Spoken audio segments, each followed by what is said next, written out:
se nang chuan boi te lo chaval dong I phue o tlei ti len mo ngai bia thu sil du a ring mol ve kana tua lai chanya tang re turan ka phal lo che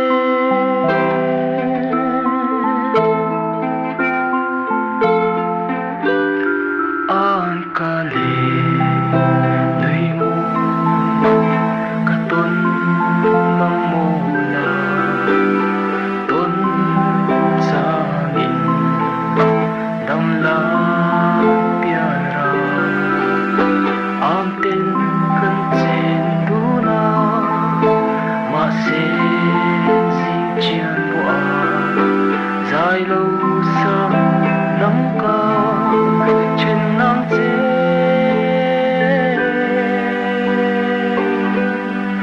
o tlei ti len mo ngai bia thu sil du a rim mol lo ve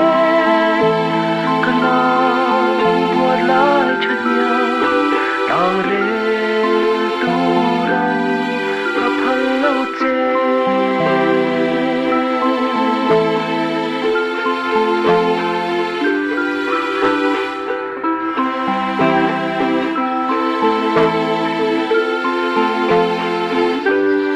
chai thiang lo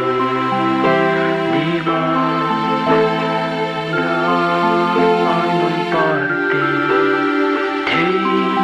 sang se ka sui lung lu chẳng la ka ti vung vung ma se ya poi bil chu khwali tuan kan ni si lo o tlei ti len mo ngai bia thu sil du a rem mol lo ve kana tua lai chanya tang re turan ka phal lo che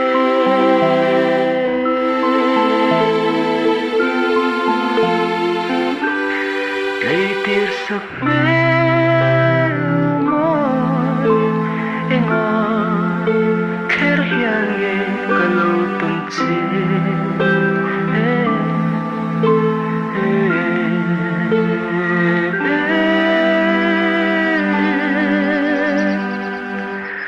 ka hil ai don lo